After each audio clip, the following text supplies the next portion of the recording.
welcome to today's podcast. My name's Loraine Marshall, and the podcast is Mindset, Money, Success. And today we are going to talk about something which is a bit of a taboo subject, and that is domestic abuse. And I have a guest. She is a domestic abuse lived experience speaker, and her name is Samantha Billingham. Hello, Samantha. Hi, Loraine. Thank you so much for inviting me onto your podcast today to talk about domestic abuse. Brilliant. Now, the first thing I want to go through is I've seen these like letters that you have in your social media profiles, and the first one is MTAB, and the other one is SODA. And now I've noticed you've got IDVA. So can you just like explain what these are, please? Yeah, absolutely. I'll start with SODA first, which is survivors of domestic abuse, because that is initially what I am. I'm a survivor of domestic abuse. I was in an extremely controlling relationship about almost 20 years ago now. And once I escaped that relationship, I decided to set up SODA, which is a domestic abuse online support group. So it's open to men and women across the country who have experienced domestic abuse, and it's a safe haven for them to come together without judgment. So it offers empathy, understanding, and just support for each other, really. Yeah. So that's SODA. The second one, MTAB, is something that I set up when we went into lockdown through COVID. And MTAB stands for More Than a Bruise. And I wanted to highlight and shine a spotlight on coercive control, because I think sometimes when we talk about domestic abuse, we focus purely on the physical side, and it's quite easy to identify those warning signs, but it's not as easy to identify the early warning signs of coercive control or controlling behaviour. So throughout the whole of December, I shared on my social media platforms an image and a quote. So, for example, we had Amanda Redman, we had Karen Brady, Matthew Wright, a few celebrities also helping raise awareness of coercive control. And I had so many people get in touch with me off the back of that once they'd seen the campaign, and they actually understood a little bit more about coercive control and controlling behaviour, and they actually recognised that in their own relationship. Yes. So that was quite a powerful campaign. And the latest one, IDVA, I am really excited about this. So I've been doing this work on a voluntary basis for almost 20 years now. Right. And IDVA stands for an Independent Domestic Violence Advisor. And I actually start my training for this course next week. So once I've done this training, I will be specialised to actually support survivors and victims of domestic abuse in a much stronger capacity than I've been doing for the last 20 years. So I can help approach orders, I can go to court with them, I can just support them in a much stronger way than I've done for the last 20 years. And that's really what I'm all about, and what I'm passionate about is supporting victims of domestic abuse and just letting them know that they're not on their own and that there is life after domestic abuse. I think that is a massive thing that is needed, to be quite honest, because I've been through having to report to the police, and even though I was instructed by the gender violence hotline in Spain that when you report, you need to have a solicitor or lawyer present, right? And when I went to the police station on my own with no translator, the police officer told me, you don't need a solicitor to report. And I was saying, well, I've been told, no, you don't. Well, I was totally in shock. And so I just reported what I reported, and it didn't go through the system in a good way. And so it was dismissed in court months later. I reported October 2020, and in January 2021, the judge dismissed the case. And I was like in shock, and I was like, right, okay, it doesn't matter, it's gone, whatever. It's a nightmare. So I understand where you're coming from with this. Absolutely. I don't think people, as in the professionals, I don't think they really understand how really difficult it actually is to make that call to the police, to make that final call, to make that statement. I left and reported him several times. I made a statement, and I always withdrew it because he told me he loved me. It would never happen again, and we're going to live happily ever after. And obviously that never happened. But when I made my final phone call to the police, I was petrified. I was absolutely petrified. I remember being in the living room. He was upstairs. He was an alcoholic. He'd just come back from the pub. I was downstairs, and I was literally cowering in the corner of my own living room on the phone to the police. I was so scared. I was just whispering. The poor lady on the other end of the line couldn't hear what I was saying, but I was so scared to speak in my normal voice in case he heard me and came down. Yeah. And then the police came, and social services were involved. But to make that phone call, because we know what our perpetrators are capable of, we know what could happen to us. We know, and the outside world, they don't. So looking out in, it's so easy. Oh, why don't you just report it? Why don't you just leave? If it was that easy, we would. Exactly. It's not that we can't. It's not that we don't want to. It's just not safe. It's sometimes it's safer to stay, because there was always signs and symptoms of something that was going to happen, so I could mentally prepare myself to stay safe. But once you've left and you're constantly looking over your shoulder and you don't know what's going to happen next, that is more intimidating than anything. And I don't think people, even the professionals, I don't think they still understand how difficult it is to make that report and then to be told wrong information, or, you know, it's just a domestic, or for it to all be minimised. It's just terrible, and it's awful. And I really don't see anything getting better. We moved on, we're talking about it a lot, but I don't really see where the support is for victims of domestic abuse, and I don't see those things improving at all. If I can just let you know a little bit about how the Spanish system works, because in Spain they have this gender helpline.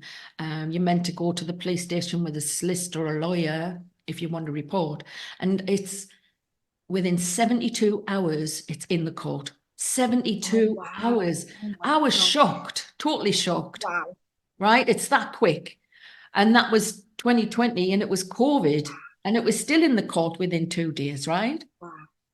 And the other thing is that once you get a distance order, or whether or not the court says, yes, okay, we believe you, then the woman gets free financial assistance. They get financial assistance. Wow. It's €400 a month for like up to a year, because they recognise the situation that a woman's in. And the other thing is that they get access to psychological help. Free psychological help. And I'm like, I'm sitting here in Spain as an English woman looking out at what the UK does for women and thinking, hold on a minute, this is like completely different system for women. Absolutely. Even though it failed me because I was so in shock, I couldn't articulate what had happened. Yes. Right. And I really needed someone like you, or that solicitor who advised us in the first place, to be by my side, and that didn't happen.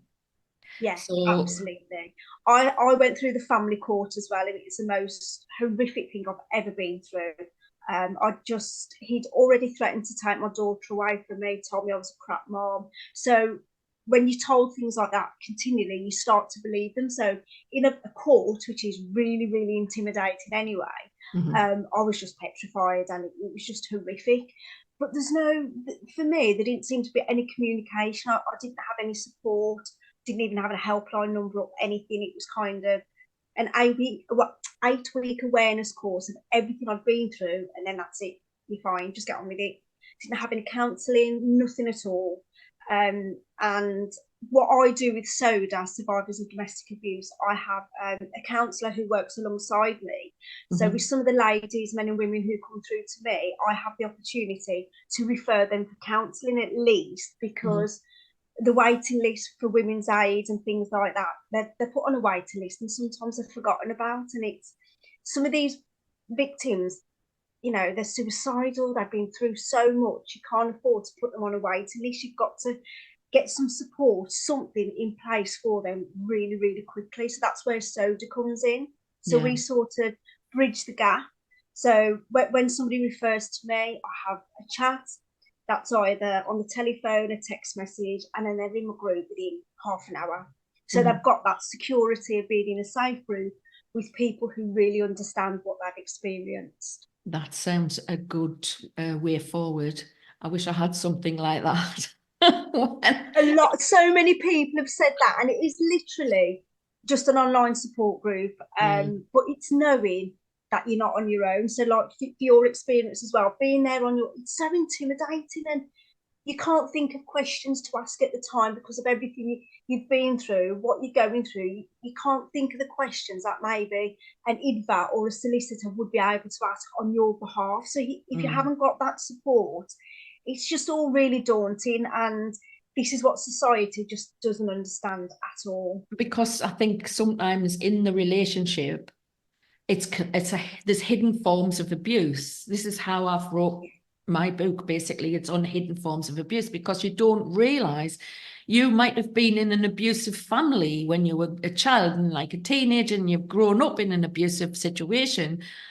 And that when you actually go into adulthood and form a relationship, then what is abusive is normal to you. And so you just think, oh, well, it's part of a relationship, until you then read about what abuse is, and then you go, oh. Yes. Yeah, this is what the MTAB campaign threw back, because my passion is raising awareness. I didn't realise I was in an abusive relationship till I came out of it. Like you've just said, I just thought it happens in all relationships. This is normal. And it is the controlling behaviour that we don't see, and we do tolerate it and accept it because we don't know any different, because we don't necessarily talk about those things. Yeah. And sometimes it can be seen as care rather than control. So for me and a lot of others, it happens at the honeymoon period of the relationship when everything's new and exciting. And it's something as simple as, oh, don't go and see your mum tonight, or don't go out with your friends. And then you think, well, okay, we'll stay in. But then you see your friends and your family less and less. And you don't see that as the isolation stage where they're taking you away from everyone. So no one can see the difference in you. You've got no one to reach out to. You've got no one to talk to. And that's exactly what happened to me. And then when I realised what was happening, I was in too deep, and I got no one to talk to. I'd lost my job, I lost my friends, I lost my family. So then it became more normal. Yes. So you just kind of put up with it, and you do that because you love that person. You fell in love with the caring and charming person, and then before you know it, there's this controlling perpetrator that times you when you go to the toilet. Everything was controlled, in the relationship I was in. I couldn't go to the bathroom on my own. The only place I could go was shopping. And then I was bombarded with phone calls. He'd get his mom to phone me. I just got no room to do anything at all. So that just became my normal, and I didn't know any different.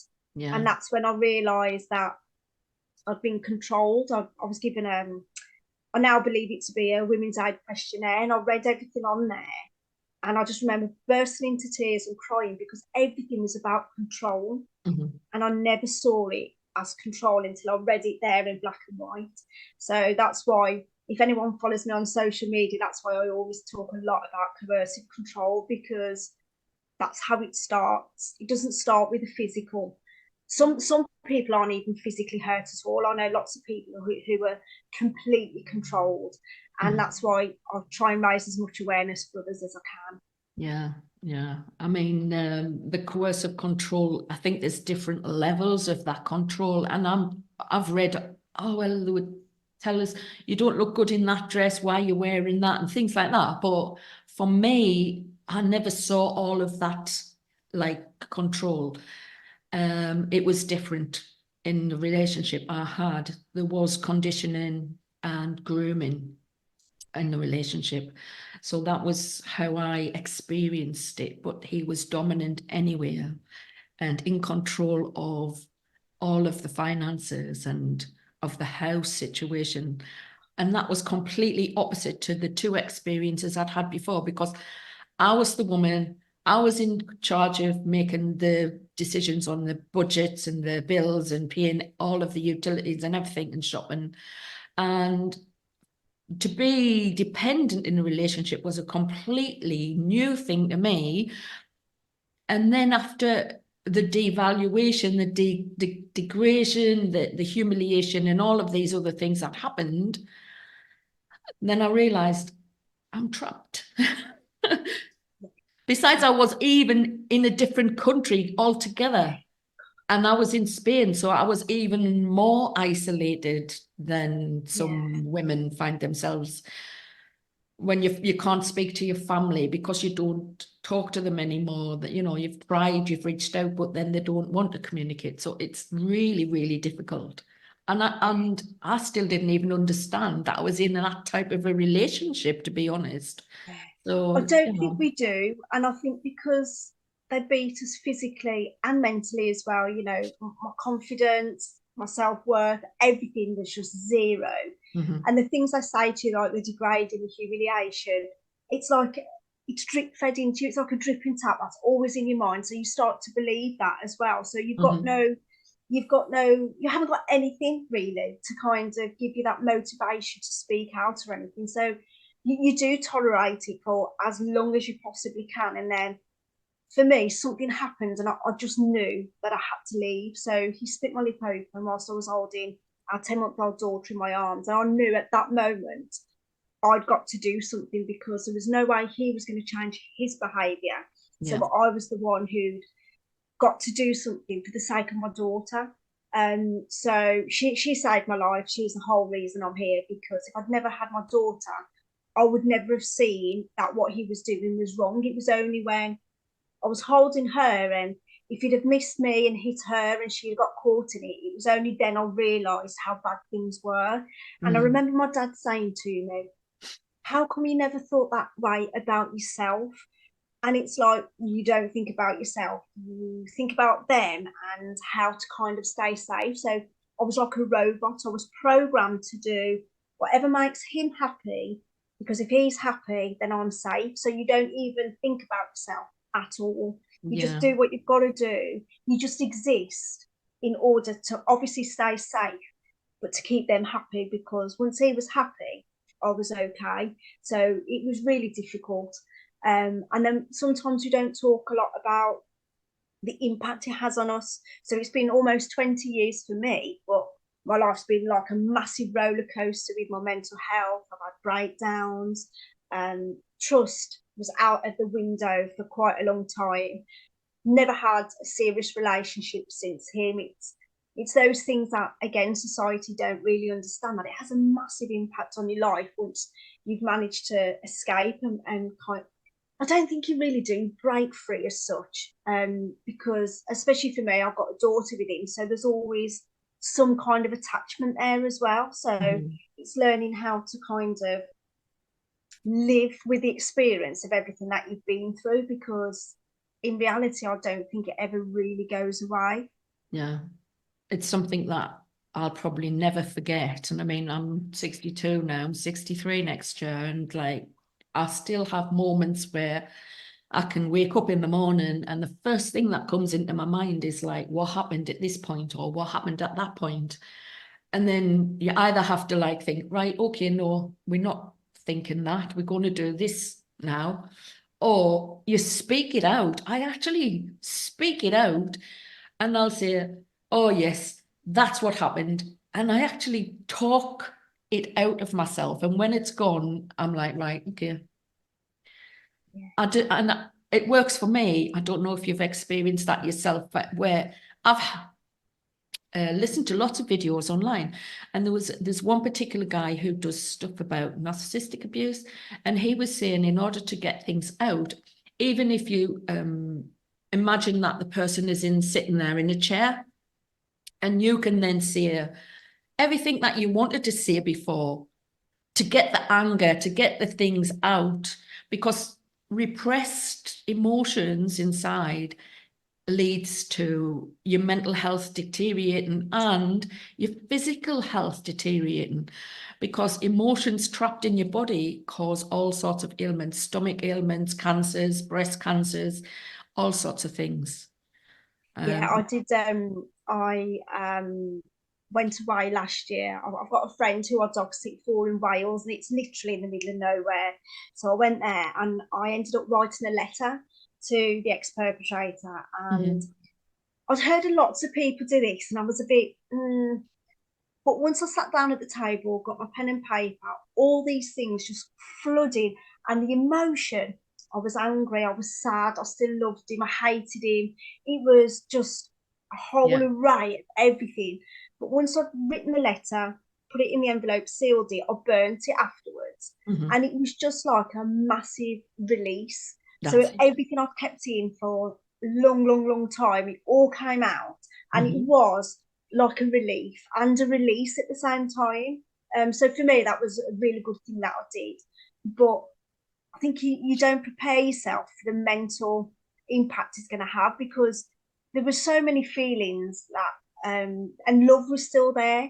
Even after everything that he'd done, love was still there. But I was angry, I was hurt, I was upset. Um, but yeah, it was just a release after. And since then, um, I'm okay. I'm kind of on a level now. I've learned I do a lot of breathing and meditation and all that kind of stuff now, which helps. Yeah. But it's getting to that point and that stage in your life, and I think the one important thing to realise is I get a lot of people who ask me, "Oh, when will I get over it? When will I be okay?" And there's no answer to that really, because we're all different and we're all Everybody's unique in our different. own personal journey. So it's always just about taking one step at a time and just one day at a time. And that's all you can do until Mm. you find your journey. It's not a competition, and it's about learning how to deal with everything that we've survived. Yeah, that's true. I heard from another woman who's been in abusive sort of relationships and family dynamic. She was told by someone who was like a mentor to her that coming out of that situation, you lose a lot of people, a lot of your family, a lot of your friends. They've totally gone. And this person had told her, you can sit with the grief and the emotions, you can sit with it for as long as you need. And I Definitely. thought, yeah, Yeah, yeah, that sounds good. absolutely. Yeah, Yeah. definitely. I think you do a lot of it at the beginning. You're in like a cocoon, you're in a safety net, and you don't want to talk about it, and you don't want to think about it, and you carry on. And then the safety net gets a little bit loose, and Mhm. then but it's something that you have to do in your own time. And I think the lady or the mentor who said you do lose a lot of people on your journey from victim to survivor, you really do. But something I'm learning now is you're meant to lose those people for Yeah. whatever reason it is. Those you are meant to lose those people. You don't see it at the time. I took everything personally. I thought everyone hated me, but looking in at the bigger picture, Mm. it's happened for a reason. Those people that you've lost along the way, and you often find that sometimes they're the ones holding you back, or they could be talking that they could be friends with the perpetrator, and they're in the middle, and it can get complicated sometimes, can't it? So losing people sometimes can be a really good thing. Yeah, I think, and then what happens is you need to get yourself on a, a place where you can build your networks and reach out, because in the beginning, I think your confidence is so low of everything that's happened, and you're very victimized by the system, because Oh you're yes. victimized by the police, the social workers, the legal professionals, and Yes. you're re-traumatized. And so having to get through all of that to get to a better place, right, where you can then feel peace and then think, right, okay, now what can I do? And like yourself, you've actually moved forward into the basic of the speaking, you've created the 2 campaigns, and then the independent domestic violence advisor. I mean, it's just stepping stones all the way, but you do have to realize at some point that you need to network with people and build new Definitely. networks. Absolutely. And again, I'm just learning that. I'm now networking with people that I never thought in my wildest dreams that I'd network with. The people that, who I'm talking to, it's just amazing. But I've been hidden for so long. And I think I threw myself into soda and setting up soda and helping everybody else that Sam got left behind again, sort of thing. But now, so to do the work that I do now, I actually handed my notice in and at a part-time admin job, and I've got a clear vision that this is exactly what I want to do. This is Mhm. exactly where I want to be. and I'm so focused. And for me, it's now about being the real change. You know, I've done a lot of awareness raising and supporting others. I want to like really create positive change for victims and survivors of domestic abuse, and I'm in the right mindset to do that now. Whereas 5-10 years ago, I wasn't. I thought I was ready, but I wasn't. But now I really am. I really am ready to push forward and do what I can to help victims and survivors of domestic abuse. So you've actually grown massively as a person, the personal development that you've been through from being this young person in an abusive relationship to now someone who is not afraid to get out there and actually speak in front of people. So that's a massive achievement.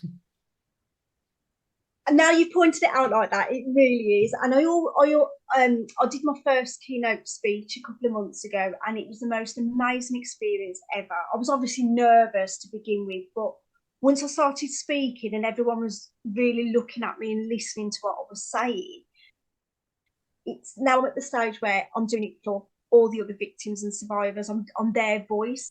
They're not ready at the moment. I'm their voice. So that's kind of my drive and my passion pushing me forward. But my personal growth has changed immensely. Even in the last few months, it's changed a lot. And that's because I'm doing a lot of work on myself.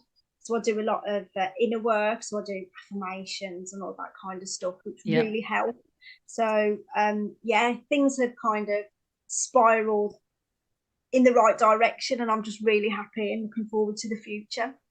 Well, that's great that things are moving forward, because I know for a fact that a lot of women don't get support that they need. They don't have any family or friends to turn to, and then quite often, and I've spoken about this before, and I've written it in blogs. It's like the emotional energy spiral. I don't know if you've come across that, where you've got anger as a certain level, which can then be used to move forward. But sometimes the anger and the sadness and the grief and all of the negative emotions, you get trapped in all of these low vibrational emotions. And I've shared that image of the emotional spiral a few times.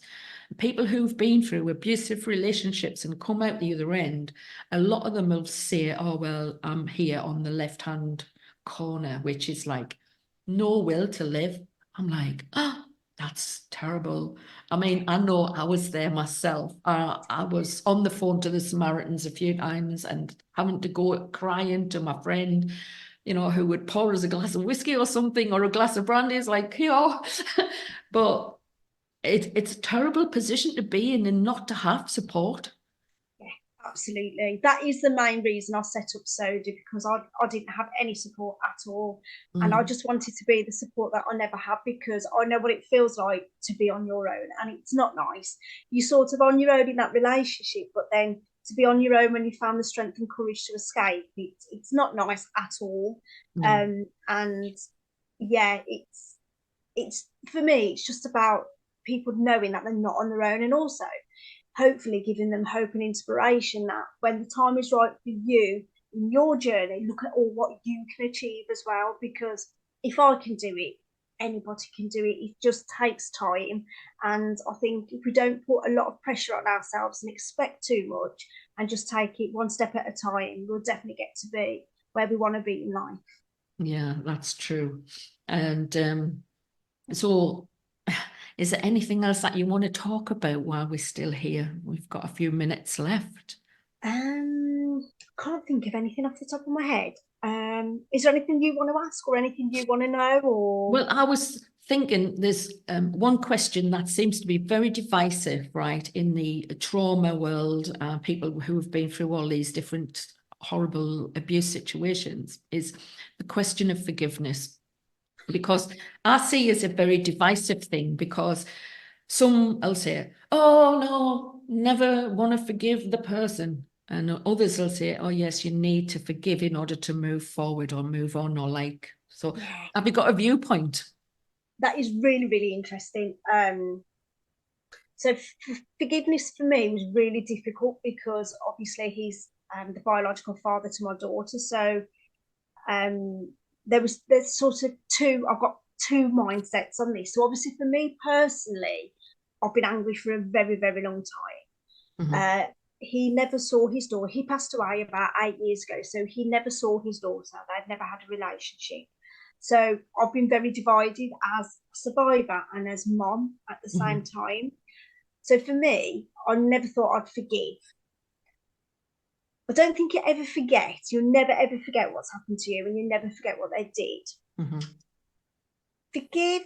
I'm learning a lot more about forgiveness. So my daughter's an A-level student, and she does psychology. So she comes back, and we have kind of all these discussions about mental health and all different things. And I'll see things like there's no excuse for what he did, and there's no excuse for perpetrators ever. But I think I'm beginning to forgive a little bit. I don't know if I'll be able to forgive completely, but I think about him much differently now than I did, say, 10 years ago.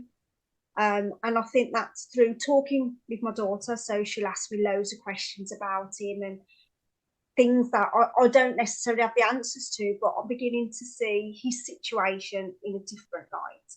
And I'm learning that it could possibly be that he mirrored behaviour in his family, and his mom has very similar characteristics as to what he had.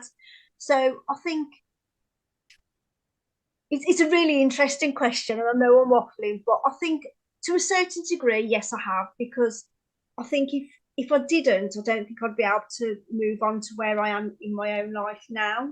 So it's not something that I think about all the time, whereas before I did.